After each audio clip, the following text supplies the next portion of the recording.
Victoria, and this is George.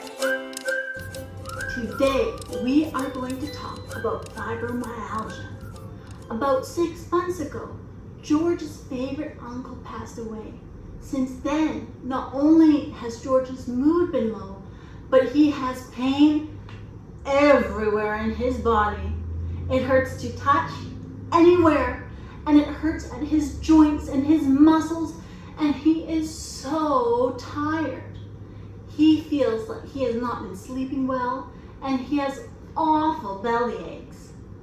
What is happening to George is that he is experiencing something called fibromyalgia. Fibromyalgia occurs when there is a problem with our central pain pathways. When there is a stimulus to pain, nerves that send the signal along afferent nerves to the brain. The brain interprets the signals out of proportion to the actual pain, and an efferent nerve exits the brain to go to the spine. There are several factors at play.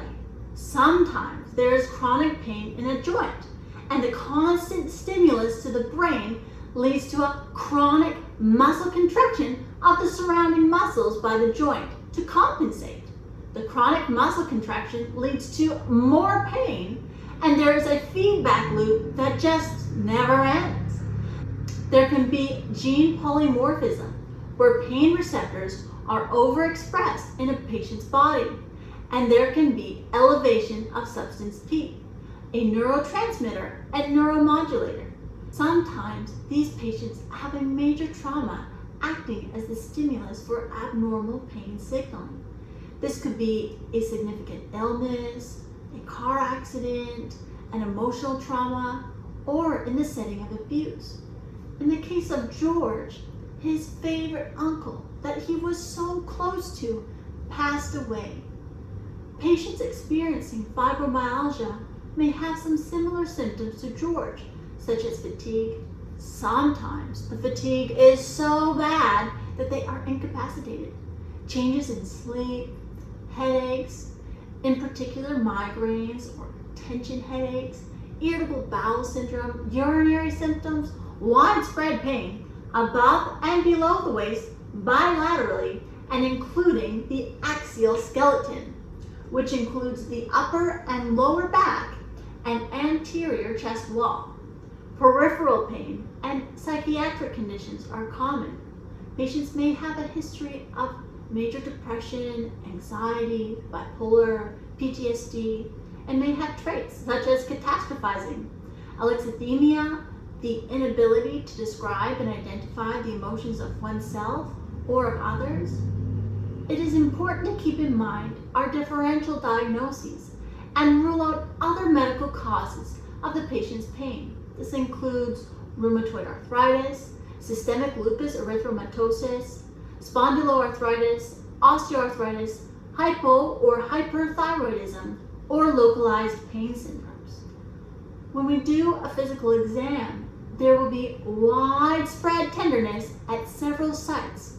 Different organizations categorize the pain in different manners, but common sites of pain include the medial knee, the lateral epicondyle, area over the greater trochanter, and neck. All of this pain will be in the absence of joint swelling or inflammation. We will do labs on these patients, and they will have normal acute phase reactants, like the erythrocyte sedimentation rate and C-reactive protein. These patients will also have normal CBC. We could test muscle enzymes like creatine kinase and the TSH to rule out some other conditions. It is not helpful to examine for viral antibodies or vitamin D levels to make the diagnosis. However, it is common to have low vitamin D when someone has chronic pain. If a systemic rheumatologic disease was high on our differential, we could do an ANA and rheumatoid factor.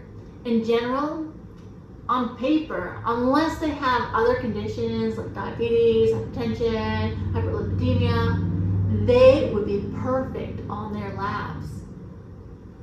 To be given a diagnosis of fibromyalgia, there's some criteria to note. The American College of Rheumatology in 2010 came out with the criteria of widespread joint pain index of more than 7 joints with a symptom severity of greater than or equal to 5 from 19 locations.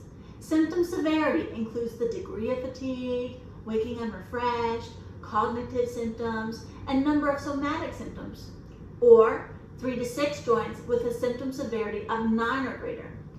Symptoms greater or equal to 3 months in duration, and no other disorder could explain the symptoms. The AAPT criteria of 2013 has similar guidelines, including multiple pain at more than or equal to 6 of 9 sites, moderate to severe sleep and fatigue problems, and these have to be present for more than or equal to 3 months. Now, this sounds kind of vague, and we do not really have any labs to say that something is going wrong. George is experiencing significant pain, but no exam or labs can really tell me what is going on. George is already stressed out, and I could see him getting very frustrated with this news. But there are things we can do to help. To treat fibromyalgia, it is important that we have good sleep hygiene. This includes things like getting up and going to bed at the same time every day, having beverages or food items with caffeine only in the morning, avoiding alcohol in the afternoon or evening, keeping the bedroom dark, cool, and quiet, exercising several days a week, but not just before bedtime, and any looking at phones or TV screens, anything that gets off light right before bedtime is not a good idea. Treatment of comorbidities is important. Mood disorders by seeking further evaluation and treatment, perhaps with psychiatry. For sleep, perhaps a sleep study needs to be done to rule out an obstructive sleep apnea or a restless leg syndrome. As well, exercise, including aerobic, stretching, and strength training, are all appropriate. The more intense the physical activity with less sedentary time is related to better scores for pain and increased quality of life. I know that George is going to complain something fierce when I tell him I want him to exercise when every movement hurts, but in the long run, it will help him so much. It is important to remember that there is a reason for the pain and the central pain pathway, and to alleviate any fears that this does not cause any deformity, it is not life-threatening, and it is benign, if uncomfortable. Some pharmaceuticals can be helpful, and in general, patients with fibromyalgia need less than the labeled or recommended dose. These drugs include tricyclic antidepressants, such as amitriptyline, 10 milligrams at bedtime, cyclobenzaprine, 5 to 10 milligrams at bedtime. These can both help with mood symptoms and nerve pain. If there is severe fatigue or depression, a serotonin norepinephrine reuptake inhibitor, such as duloxetine, 20 to 30 milligrams per day up to 60 milligrams, or milnacipran, 25 to 50 milligrams twice a day, up to 40 milligrams, can be helpful. Or if there are severe sleep disturbances at night, an alpha-2 delta or calcium channel modulator such as pregabalin, 25 to 50 milligrams up to 450 milligrams at bedtime, or gabapentin, 100 milligrams titrated up to 2400 milligrams per kilogram, divided in 3 doses throughout the day, can all be helpful. Some things that are of little benefit and potentially can cause more harm are analgesics like Tylenol, NSAIDs, and opioids. In fact, patients on opioids do much worse than patients who are not on opioids. In George's case, with his depression and his fibromyalgia pain, we will start him on some duloxetine.